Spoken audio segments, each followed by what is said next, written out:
Phase 3 now, war in the Middle East. In Israel, Hamas continues to fire rockets into Israel, and Israel continues to retaliate. However, Israeli forces are gearing up for an apparent major offensive.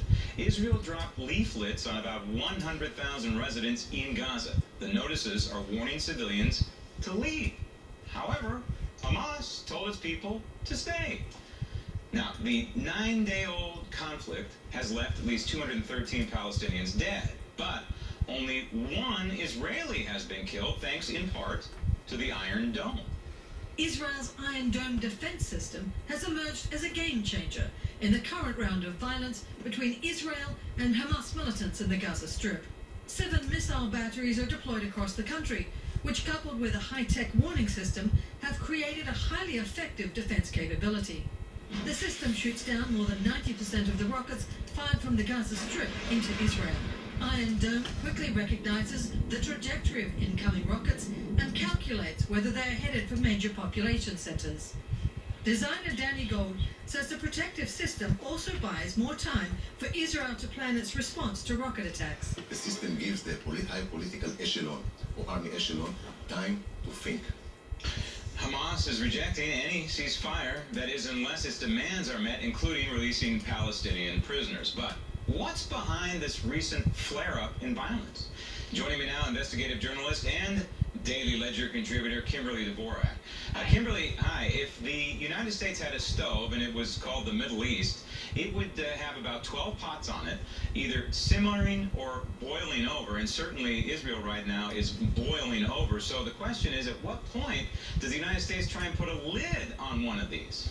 Yeah, I think that there's, a lot of different scenarios at play, and I believe that the Defense Department is busy at their War College coming up with all kinds of different ulterior plans for the United States to take.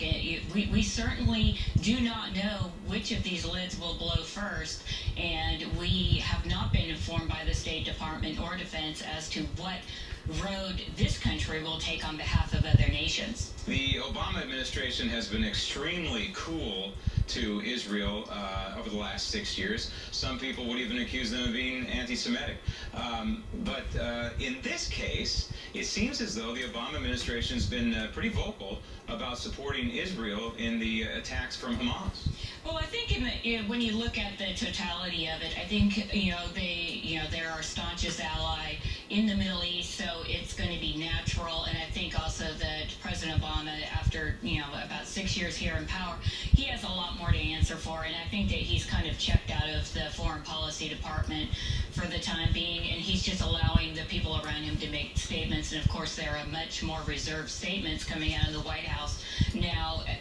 Prior, we saw, the president be pretty harsh on Benjamin Netanyahu there in Israel, and not really, open the door to him, allow him to come in and welcome arms here with him. And I just think that, right now the president's kind of taking a backseat to this and allowing some of his other advisors take the lead role here. Now, on the surface, some of this recent flare-up between Hamas and Israel can be blamed possibly on those 3 teenagers who were brutally kidnapped and murdered, a terrible crime. But there is a bigger picture here and some elements that have been underreported. Yeah, I think that, it's well reported in Europe. It's not well reported here in the United States. But Palestinians, you mentioned earlier that they have been dropping leaflets and sending phone calls and texts and whatnot to ask folks to leave the regions where the Israelis are going to send their missiles and destroy buildings. Well, where do these people go? They don't have passports. They can't leave the Gaza Strip.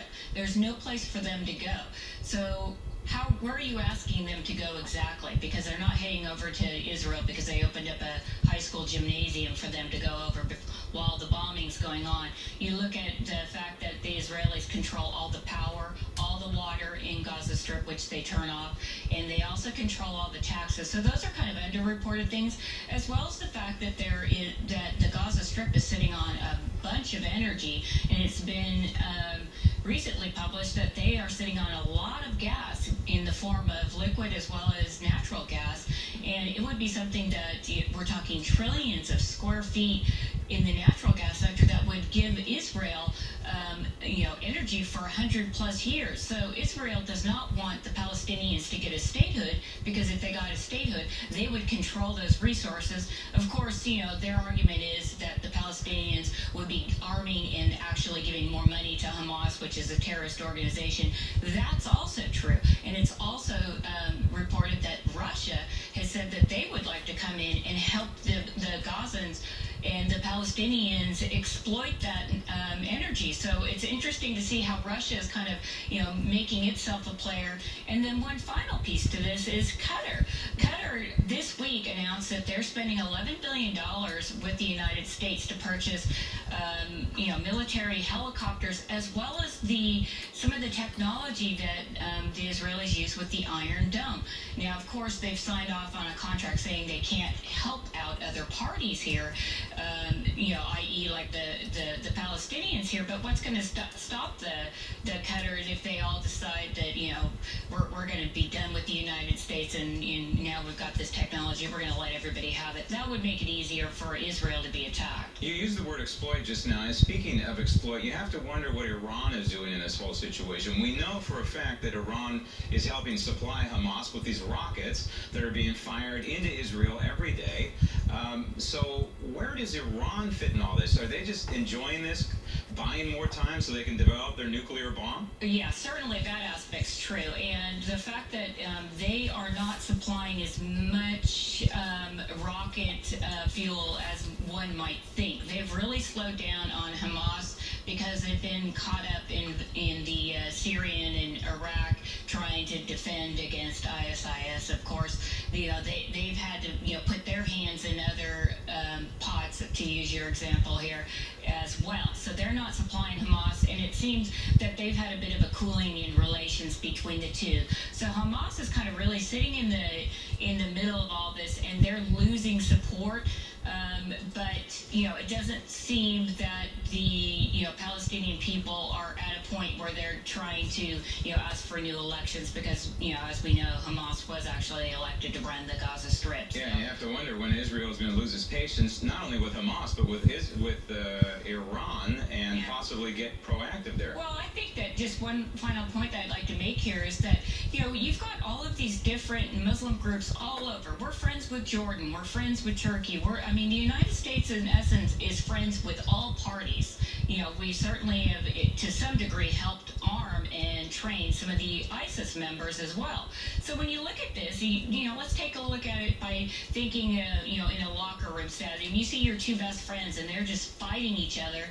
Who do you decide to defend? I mean, and that's where the United States finds itself, and the State Department, the White House, and the Department of Defense. No one will make the comment to what the policy will be. Who are we going to support? And what happens if all these groups unite, and the Israel deal is just a uniting factor, and then they decide to all go after Israel? What's the United States role going to be at that point? Then we're in big trouble. As they say in the Middle East, the enemy of my enemy is my friend. Kimberly, thanks. Thank you. We're going to the next stop to take, the deranged